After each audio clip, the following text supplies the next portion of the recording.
Why are you here?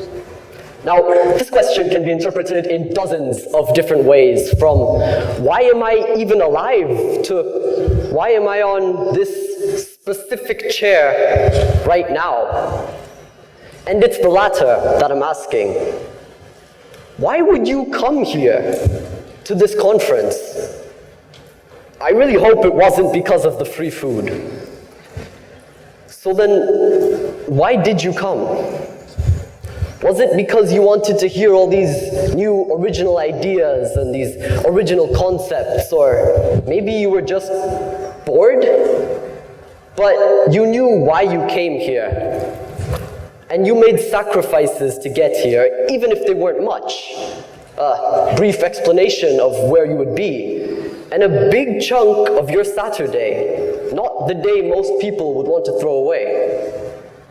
But you decided that these small sacrifices were worth the reward of watching these TED Talks. You understood why you made the sacrifices that you did. And that is the key. But the problem is that most people don't. Now, I'm no longer talking about coming to a TED Talk or any other trivial activity in our lives. I'm talking about the entirety of our lives. Because we make tons of sacrifices. But do we really understand why? We go to school, work for hours on end to get into uni. We work even harder, we get a job, work even more. Eventually, maybe find a spouse, get a family, eventually to retire. But for what? Do we really understand why we make the sacrifices that we do?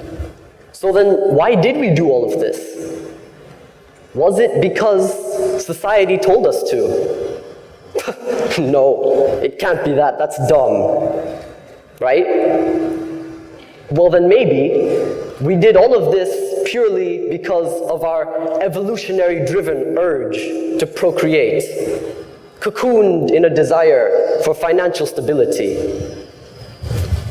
No way. We're intelligent enough to overcome our most basic desires. Right? So then, maybe the purpose of all of this is just to have fun. Maybe we're doing all of this for laughs. Why don't we make the next sustainable development goal to be universal laughter? Well, that sounds great, but I mean, what about everything else life has to offer, right? So then, what is the answer to this mind-boggling question? And just a disclaimer here, I'm just a delinquent teenager who knows way less about life than all of you. So don't expect me to give you an answer by the end of this talk. But being a teenager, I know a lot of teenagers. So I went around and I asked as many of my friends as I could what they thought about this.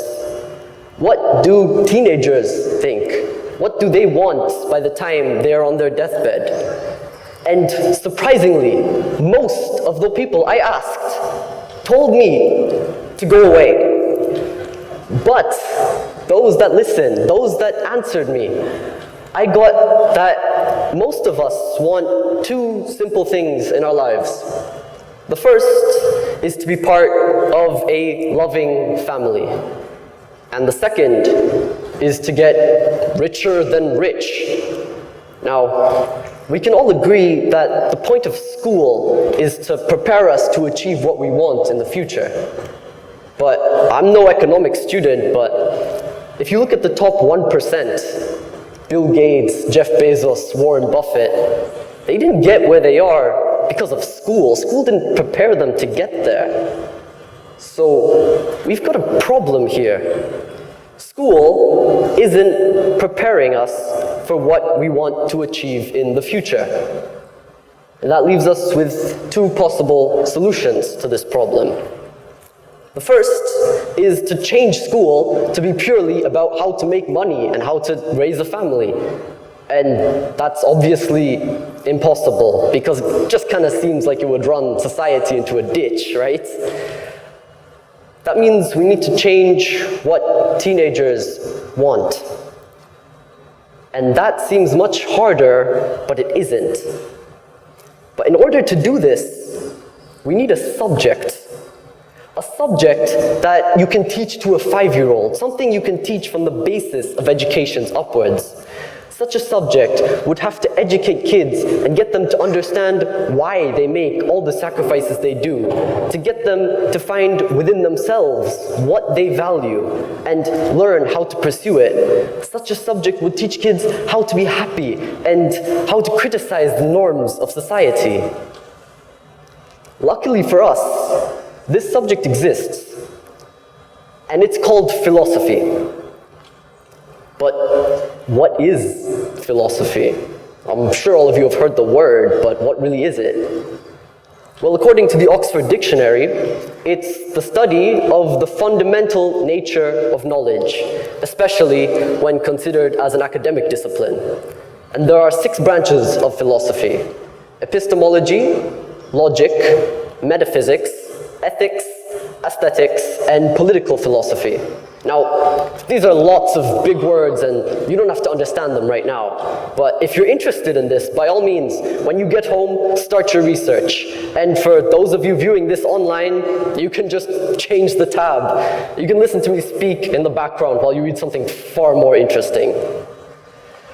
So, there are many famous philosophers I'm sure you've heard of, like Aristotle or Confucius or Plato, or my personal favorite, Exurb 1a. And they've come up with many famous philosophies, like Stoicism by Marcus Aurelius. Stoics, as the followers are called, practice the art of curbing their emotions and letting them out in healthy ways, like exercise or art. Or there's Platoism, where the goal of each human is to learn as much as possible and just pass it on in their daily lives and teach as much as they can. Now, this is a lot of information, so when I think of this too much, I often get confused and need to watch a cartoon to let my brain cool off. So let's leave philosophy for a moment. Let's look at science. Now, the natural science is the study of how the world works through biology, physics, and chemistry. Now, these are all incredibly complex and diverse subjects, but they each may have an end. Now, let me explain this a bit more. Biology is the study of life. So once we reach the end of biology, we would know why things are alive, how to make them alive, and we'd probably be able to customize our future generations. If we reach the end of chemistry, we'd know all the atoms in the known universe, and we'd know how to make new ones. We'd have a different substance for our every need. And if we reach the end of physics, whoa. Well, we'd know how things happen the way they do. We'd understand and overcome all of our physics-related issues like, I don't know, gravity keeping us on Earth. Our starships would roam the skies. We would colonize the galaxies, and we'd teach our children about black holes in nursery school. So, what about philosophy? Now, it's not a science, but it may still have an end. But this is a lot more complicated, because what even is the end of philosophy? Well, I would think that it is when we find a correct one. One singular philosophy that the whole entirety of the world can follow without fail, and that solves all of our problems. And you may say that this is impossible. And it probably is, but only because of how little input we are putting into the field of philosophy. See, every day, thousands upon thousands of scholars are breaking their backs, furthering our understanding of the sciences. But what about philosophy? According to StudyUSA.com, 37.6% of all the bachelors in the USA are science-related. And only 0.2 are philosophy-related. Now that's a huge gap. So how would we even reach the end of philosophy? How would we get to this point, this fantastic point? Well, if philosophy was taught just like math, or just like English, or just like the sciences, from the basis of education upwards, then an equal number of students would leave schools with the same drive and ambition and ability to pursue philosophy in their further studies. And the more philosophy students you have, the more philosophy schools would arise. But what's so great about this? Why is it so fantastic that we've reached the end of philosophy, if we ever do? Well, let me tell you, no one knows. But I would speculate that we'd understand how we think, we'd know why we think, and we'd learn to shape it for the better. We'd know how to be happy, or at least we would know why we're sad.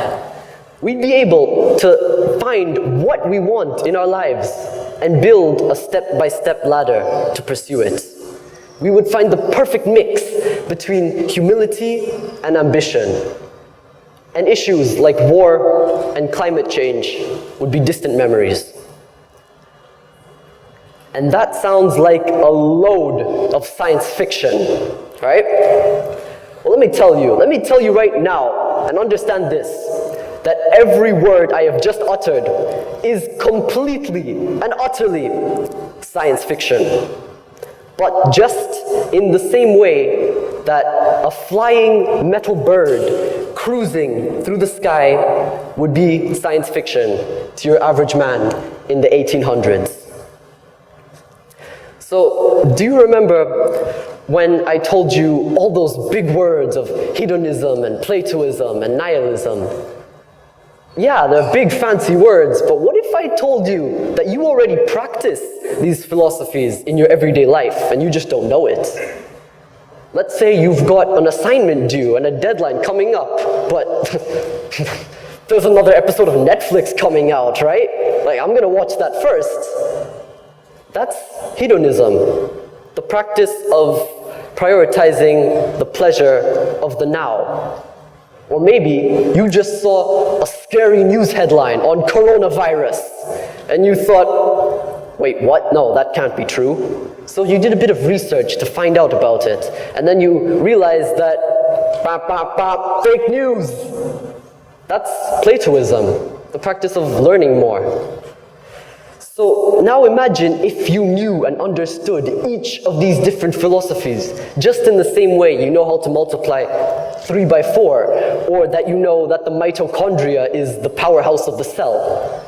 Imagine you knew them inside out, and you knew that some prioritize certain aspects of life and sacrifice others. Well, you'd be able to pick and choose which ones you agree with and which ones you don't. You'd be able to merge some and split apart others, eventually sculpting the perfect philosophy for yourself. And if everyone did that all across the world, then I think that might be a step towards the end of philosophy. And now, a warning here, I am entering crazily hypothetical territory. But I think if everyone did this all across the world, and we all had our own individual perfect philosophies that we lived our lives abiding to, then they would begin to grow. We would learn from our mistakes, evolve from our past. They would intertwine and influence each other, turning into a big web of interconnected philosophies. Millions of years down the road, at that point, we might be close to the end of philosophy. So now, I'd like to perform a little exercise with you guys. If you could all just close your eyes for a moment. Now, yeah, close your eyes, please. Now, picture yourself. Remove everything physical. Remove everything you can touch. Your blood, your hair, your skin, your bones, your flesh, everything material. Get rid of it. What's left? Well, there's your passions, your memories, your likes, your dislikes, your relationships, your attitude. Is this the best possible version of yourself? Well, me neither. You can open your eyes now. So now imagine if you could alter yourself in a way, if you could pick and choose what you want, who you like, and how you act. You'd be able to prioritize what you love and learn to follow it. Now imagine if everybody in the entire world got this education, starting in primary school, and imagine how this education would evolve and develop, just in the same way the way we teach the sciences have. Think about how much progress we could make. Think about what society could be then. I find this very eye-opening, and I hope you do too. But this brings me to the end of my talk. Humans are afraid of change. It's not our fault. It's completely natural. It's human nature to be afraid of change. But because of this, our schools, the very schools we send our children to, have become complete hostages to their curriculums. More often than not, even if the most influential person in a school wants to make a difference, they're rendered helpless or are completely unable to. So, please help me. Help me spread this message. Help us prove that we aren't slaves to our past. Help us prove that we can change our ways for the better. Spread this message. Advocate to teach philosophy in our schools. And help us take our baby steps towards maturing as a species. Thank you.